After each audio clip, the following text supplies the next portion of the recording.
যারা আলেম হন, ইলমি দ্বীন অর্জন করেন, তাদের উদ্দেশ্য জান্নাত পাওয়া, আল্লাহকে পাওয়া, আল্লাহকে রাজি খুশি করা।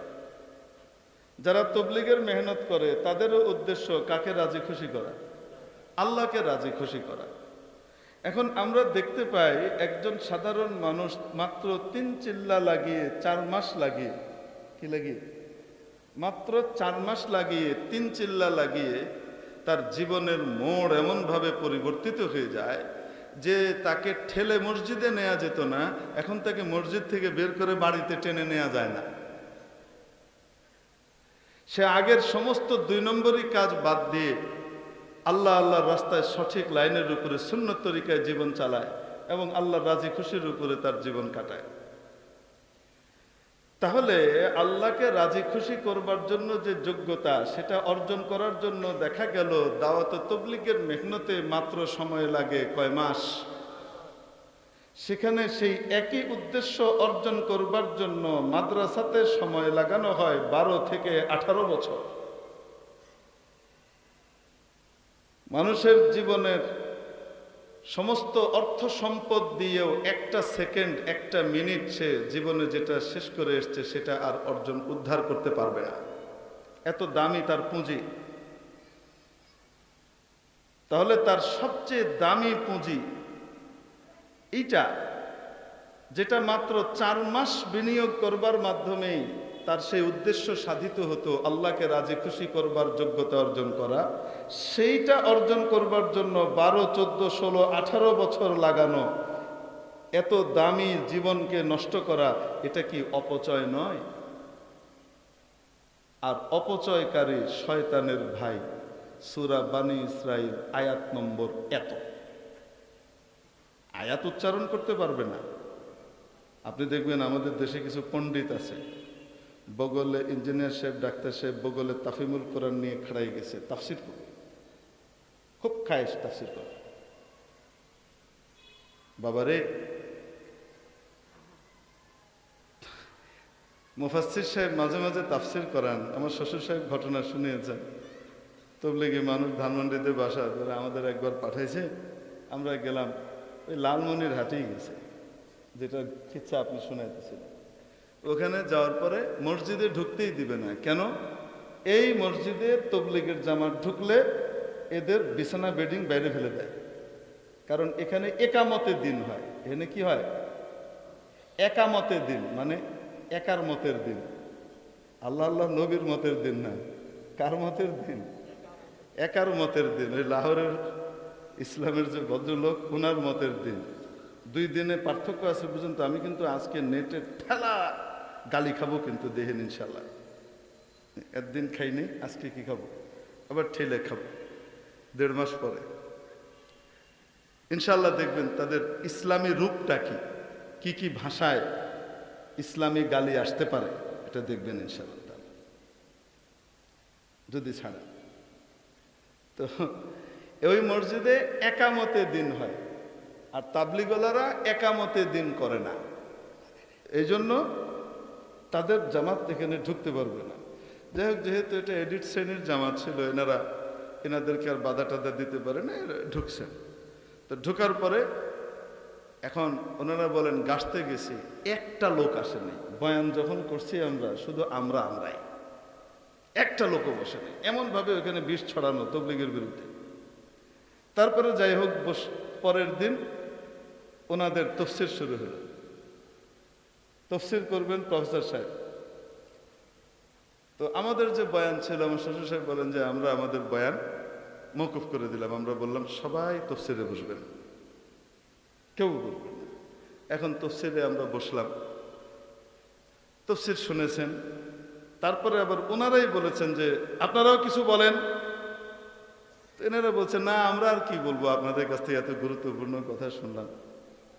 তো শ্বশুর সাহেবের হলো যে মুফাসসির সাহেব যে তফসির করতেছেন, যে আয়াতটুকু তফসির করবেন, মানে যেখান থেকে যে আয়াত, এত নম্বর আয়াত থেকে এত নম্বর আয়াত, ওইটা আবার বেচারা শুদ্ধভাবে পড়তে পারে না। এই জন্য ওইটা পড়ে দেওয়ার দায়িত্ব মুয়াজ্জিন সাহেবের।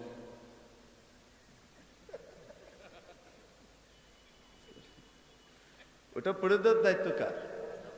হযরত মুয়াজ্জিন সাহেব। মুয়াজ্জিন সাহেব, হুজুর ওটা পড়ে দিলেন। তারপরে উনি তফসির শুরু করলেন। একটা বারও আরবি উচ্চারণ করা লাগছে না, সবগুলো বাংলায়, আয়াত নম্বর এত, আয়াত নম্বর এত। বুঝতে পারছেন তো? এরকম এয়ার কন্ডিশন কোরআন ইসলামের নাই। তাপহিম, তাই না? ফটাকে যে আমাদের নোয়াখালীতে ফকে প বলে, ফয়সলকে বলে পসল। বুঝতে পারছেন? তো আমি সেই হিসেবে মনে করেন কিছুক্ষণের জন্য তাফহিমকে তাপহিমে চলে গেলাম আর কি। তো ঠান্ডা গরম শীতাতপ নিয়ন্ত্রিত এয়ার কন্ডিশন কোরআন। তো এয়ার কন্ডিশন জায়গাতে বেশি তফসির হবে। তো তফসির করার অনেকের খুব খায়েশ আছে, কিন্তু বুঝাতে পারিনি আছে, কিন্তু কোরআনের আয়াতটা কি করতে পারে না সহিশুদ্ধভাবে, যেটা 1 নম্বর ফরজ, যেটা না হইলে নামাজ হবে না, নামাজ নষ্ট হয়ে যাবে যদি সহিশুদ্ধভাবে কোরআন শরীফ না পড়তে পারে। নামাজ পড়তে হলে সহিশুদ্ধ কোরআন লাগবে না? কোরআন সহিশুদ্ধ না হলে নামাজ নষ্ট হয়ে যাওয়ার আশঙ্কা আছে না নাই? আছে। আল্লাহ মাফ করে। 1 নম্বর ফরজের খবর নাই, 4 নম্বর ফরজ যেটা মুস্তাহাব, ওইটা নিয়ে খুব লাফালাফি। তো এই আয়াত নম্বর দিয়ে দিছে আজমল ভাইকে যে অপচয়কারী শয়তানের ভাই। তাহলে মাদ্রাসায় যারা পড়তেছে আর পড়াচ্ছে এই 16 বছর 20 বছর ধরে, এরা জীবনের সবচেয়ে দামি জিনিস অপচয় করার কারণে শয়তানের সবচেয়ে বড় ভাই হবে নাকি? আল্লাহকে রাজি খুশি করার মাকসাদ অর্জন করা যায় কয় মাসে? মাত্র 4 মাস ট্রেনিংয়ে। সেটা নিতে লাগাইতেছে কত? এই জন্য ক্যা ফরমাতে হ্যাঁ ওলামায়ে দ্বীন আর মুফতিয়ানে শরঈ মতিন, এই মাসালার ব্যাপারে এই মাসালা চাইছে। তো আজমল ভাই এটার উপরে, আজমল ভাই নিজেও তবলিগ ওয়ালা মানুষ, কিন্তু উনি আমাকে একটু মজা করার জন্য বসাইলেন বেঠিয়ে। উনি প্রশ্নের উত্তর লিখছেন প্রায় 4.5-5 পৃষ্ঠা ব্যাপী, এই গুটি গুটি অক্ষরে, মানে উত্তর দিয়ে ফাটাই ফেলছে। তো আমি ওনার উত্তরগুলো পুরা দেখছি। তো আমাকে দেখিয়ে উনি বলছেন চলেगा ठीक है। तो আমি বললাম बहुत अच्छा किया आपने, लेकिन अगर ये सवाल मेरा हवाला किया जाता तो फिर मैं इतना लंबा लिखने की ताकत मेरे अंदर न होती, मैं 2-4 लाइन ही में इसको ख़त्म करता। এই সওয়ালটা যদি আপনাকে লিখতে না দিয়ে আমারও দিত, তাহলে আমি 5 পৃষ্ঠা 4 পৃষ্ঠা লিখতাম না, আমি হয়তো 2 লাইনই লিখতাম, আপনার মতো এত বেশি তার লিখতে পারবো না। উনি বললেন কি লিখতেন? আমি বললাম আমি এখানে শুধু এতটুকু লিখতাম যে ভাই, আপনি আপনার এত গুরুত্বপূর্ণ মাসআলাটা জানবার জন্য যারা জীবনে অপচয় করে এখনো অন্যের অপচয় করাইতেছে, তাদের কাছে কেন এই মাসালাটা জানার জন্য পাঠাইলেন? আপনি নিজামুদ্দিনে যান, ওইখানে গিয়ে যারা অপচয় করে আলেম হয়েছে ওইখানকার আলেম, তাদের কাছেও না, ভাই সাহেব যারা প্রফেসর, ইঞ্জিনিয়ার, ডাক্তার বা 3 চিল্লা দিয়ে এই দিন শিখছে, আপনি তাদের কাছে এই মাসলা জানতে চান, আমাদের কাছে কেন হয়েছে? শয়তান যখন কারো মাথায় বাসা বাঁধে তখন তাকে দিনের নামে বদ্দিন বানায়। তো মেরে মুহতারাম দোস্ত, তো ওই যে বলছিলাম, ওলামায়ে কেরামের সোহবতে যখন মানুষ থাকে এবং তাদের এজেন্ডাগুলা বাস্তবায়ন করতে থাকে, আল্লাহ পাক তার দিলের ভিতরেও এলেমের নূর এই ওলামায়ে কেরামের দিল থেকে মুনতাকিল করেন। তো একজন সাধারণ মানুষের মাধ্যমেও উম্মতের হেদায়েতের কারণ হতে পারে, কারণ ফ্রিকোয়েন্সি অনেক সময় মিলে না। ইথারের ভিতরে যে কথা ভেসে বেড়ায়, ফ্রিকোয়েন্সি যদি ঠিক মতো না মিলে তাহলে কিন্তু কড়কড় কড়কড় করবে, কথা পাওয়া যাবে না, আসবে না।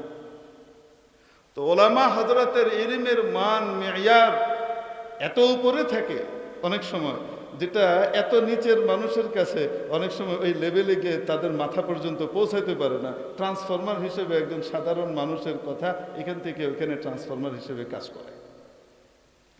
এই জন্য লালমনিরহাটে যে মেহনত হচ্ছে ইমাম খতিব পরিষদের, এই মেহনতের ভিতরে আপনারা যারা আলেম নন তারা সকলে অংশগ্রহণ করবেন। যদি ওনারা বলেন যে আমাদের সাথে জামাত নিয়ে চলেন, আমরা ওইখানে যাব, যাবেন ইনশাল্লাহ? জি, ওইখানে খরচ করলেও 7 লাখ টাকার সওয়াব হবে, ওখানেও আমল করলে 49 কোটি আমলের সওয়াব পাওয়া যাবে। যদি ওখানে পাওয়া যায় তো এখানেও পাওয়া যাবে। যাব তো ইনশাআল্লাহ তাআলা। ওলামা হযরত আপনাদের কাছে টাকা চান না, কিন্তু আপনাদের কাছে কি প্রোগ্রাম হাতে নেওয়া হয়েছে সেটা জানানো ওনাদের দায়িত্ব। যেন ওনারা চান না যে একা জান্নাতে যাবেন, ওনারা তো সবাইকে নিয়ে জান্নাতে যেতে চান। এজন্য আপনাদেরকেও এই মেহনতের, ওই বিভ্রান্ত মানুষগুলোর হেদায়েতের পথে আসবার ব্যবস্থা করবার জন্য তারা আপনাদেরকে শেয়ার দিতে চান, না দিলেও চলতো। তো এই শেয়ার নেয়ার জন্য আমরা সকলে তৈরি আছি তো? আল্লাহ পাক আমাদেরকে কবুল করেন। আসছিলাম তো দোয়া নেওয়ার জন্য, অনেকদিন পরে বসছি তো, এজন্য মনে হয় কথা বেশি বলে ফেলছি। আল্লাহ পাক মাফ করে দেন।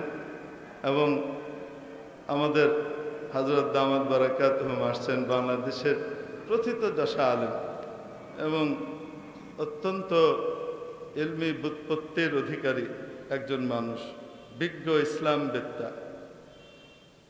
আমি হুজুরের লেখা কিতাব আউনুত তিরমিজি আছে, তিরমিজি শরীফ জিলদ সানির সরা, আমাদের সময় নতুন বের হয়েছিল প্রথম প্রথম, তখনও সব খণ্ডগুলো বের হয়নি।